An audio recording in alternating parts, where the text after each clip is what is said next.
une époque où les crises ne sont plus des exceptions, mais notre nouvelle normalité. Crise financière, économique, climatique, sanitaire, démographique. Toutes ces crises s'entremêlent, se superposent et créent un environnement d'une complexité sans précédent pour nos organisations, nos entreprises. Alors soyons francs. Il faut bien se le dire, le temps des managers de temps de paix est révolu. Ces managers qui se contentent de reproduire les bonnes pratiques, qui se contentent d'exploiter l'existant, eh bien tous ces managers appartiennent à une époque plus stable, plus prévisible. Mais elle n'est plus la nôtre. Ce management que nous pourrions appeler flou, né de la peur de prendre des initiatives, de s'engager, ce management est devenu toxique. Il anesthésie les équipes, étouffe l'innovation et paralyse l'organisation face aux défis contemporains. Plus que jamais, il nous faut des managers de temps de crise et non des managers de temps de paix qui n'apportent pas de réelle valeur ajoutée. Alors pour en parler, revenons à l'origine du mot crise, qui signifiait en grec ancien « passer au crible », c'est-à-dire au sens le plus concret de séparer des grains. En 1976, Edgar Morin, s'interrogeant sur ce qu'était une crise, écrivait « À l'origine, crisis signifie décision. C'est le moment décisif dans l'évolution d'un processus incertain qui permet le diagnostic.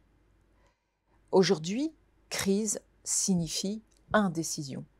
C'est le moment où, en même temps qu'une perturbation, surgissent les incertitudes. » L'acception du mot crise comme une période inattendue, comme une période ou une situation intenable, en fait, s'est imposée au XIVe siècle par le biais de l'univers médical. Elle signifie alors un changement brutal de l'état de santé d'un patient.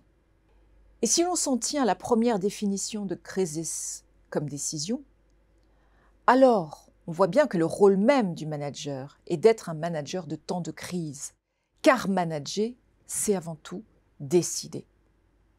Quand tout va bien, un manager de temps de paix fait l'affaire.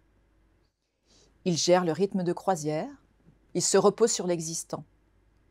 Mais quand les situations se dégradent et qu'elles poussent à sortir des zones de confort, il faut un chef qui montre la direction, qui sache jouer avec le temps et qui décide quand il estime que c'est le bon moment.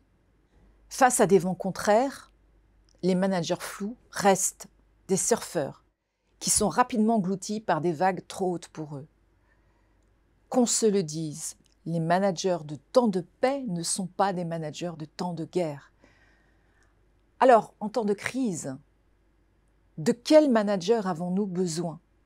Nous avons besoin de véritables leaders qui osent trancher dans l'incertitude, qui créent une autorité de projet, comme y invitait le philosophe Alexandre Kojève, qui montrent une direction claire, tout en inspirant confiance.